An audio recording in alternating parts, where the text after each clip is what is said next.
Hello mga kaibigan, welcome to God's Mission TV. Andito kami ngayon sa aming town, sa aming lungsod. So first time ko dito makapunta sa kanilang lighting dito. So ayan, actually medyo malaki talaga yung plaza namin. Ganito na pala kaganda dito.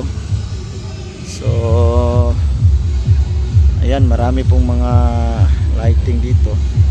Ito yung plaza namin. Ayan, may tubig yan sana na fountain. Ayan. Ayan po. Marami pa po doon sa kabila. Ayan. Medyo maingay kasi parang may disco yata dyan sa sa gym. Ito napakalaking gift. Ayan.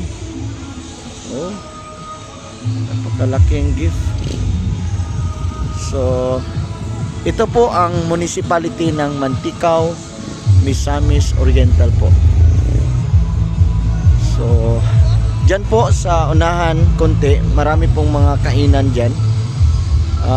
May mga table, marami pong mga tables dyan. May snack, ganun. Ito si Mrs. Welcome to Mantikau. Welcome to Mantikau, yung kids namin. Ayan, nagtatakbuan siya kasama yung mga pinsan. Para kang nilagay sa gift. Yan yung sister niya, si Sister Beth, si Pastora Beth. Yan po ang mga spot nila kung saan ay magandang spot for pictures. So doon sa unahan sa konti ay yun ang munisipyo po mga kaibigan. Yan po sa unahan. So yan po.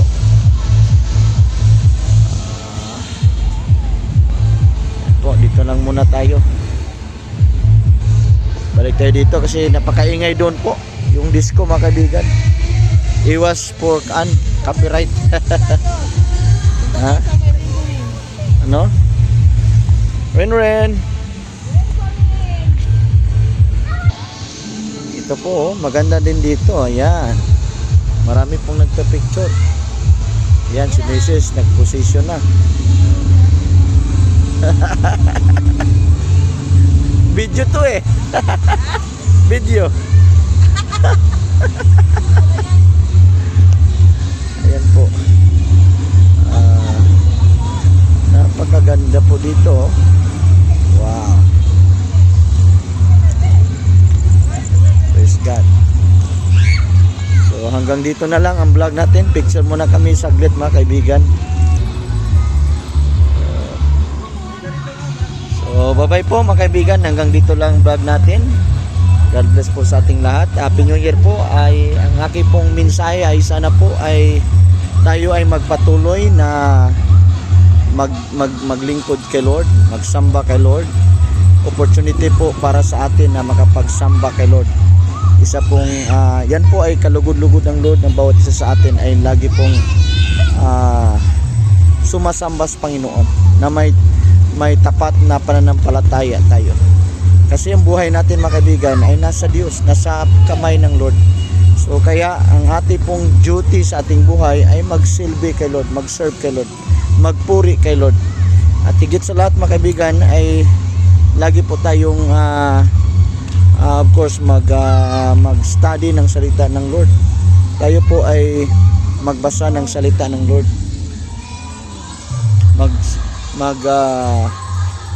Tayo mga kaibigan, mag-study ng salita ng Lord. Kasi ang salita ng Lord, yan po ang ating roadmap sa buhay. Paano natin makilala more and more si Lord ay by His Word.